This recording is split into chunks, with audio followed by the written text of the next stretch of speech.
താന്യം ഗ്രാമപഞ്ചായത്ത് തിരഞ്ഞെടുപ്പിനായുള്ള ഭാരതീയ ജനതാ പാർട്ടി സ്ഥാനാർത്ഥികളുടെ ഒന്നാം ഘട്ട പ്രഖ്യാപനം നടന്നു. താന്യം ഗ്രാമപഞ്ചായത്ത് തെരഞ്ഞെടുപ്പിനായുള്ള ഭാരതീയ ജനതാ പാർട്ടി സ്ഥാനാർത്ഥികളുടെ ഒന്നാം ഘട്ട പ്രഖ്യാപനം നടന്നു.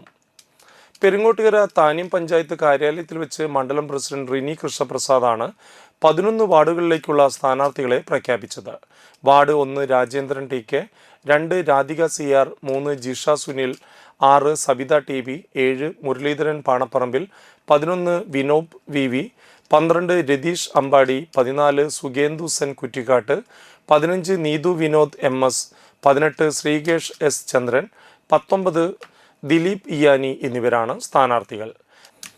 BJP panchayat president Vinob VV അധ്യക്ഷത വഹിച്ച യോഗത്തിൽ general secretary Sunil Parambil, Thrissur city ജില്ലാ കമ്മിറ്റി അംഗങ്ങളായ സിദ്ധൻ പറയങ്ങാട്ടിൽ, റുക്കിയ സുരേന്ദ്രൻ, നാട്ടിക മണ്ഡലം general secretary Ratheesh TG, Santhosh Thandassery എന്നിവർ സംസാരിച്ചു.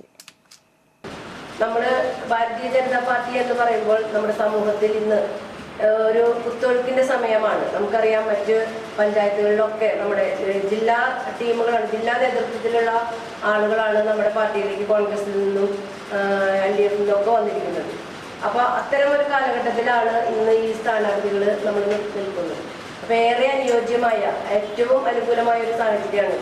അപ്പോൾ ഈ സാഹചര്യം നമ്മൾ മുതലാക്കുന്നത്, നമുക്ക് എൻ്റെ കൂട്ടുകാരൊക്കെ പറയാറുണ്ട്, ഭാരതീയ ജനതാ പാർട്ടിയിലെ വനിതകളെയാണ് ഞാൻ കുടുംബശ്രീ യജമാന്മാർ പറയാം, ഒരു ഐശ്വര്യം, ഒരു നമ്മുടെ വ്യക്തിത്വമുണ്ട്. നമ്മുടെ മറ്റു പാർട്ടികളിലെ വനിതകളെ കാണുന്ന പോലെയല്ല ഭാരതീയ ജനതാ പാർട്ടികളുടെ വനിതകളായാലും പുരുഷന്മാരെയായാലും. അപ്പോൾ നമ്മുടെ ഓരോ വീടുകളിലേക്കും നമ്മൾ നമ്മുടെ പ്രവർത്തനവുമായി മുന്നോട്ട് ചെല്ലുമ്പോൾ നമ്മുടെ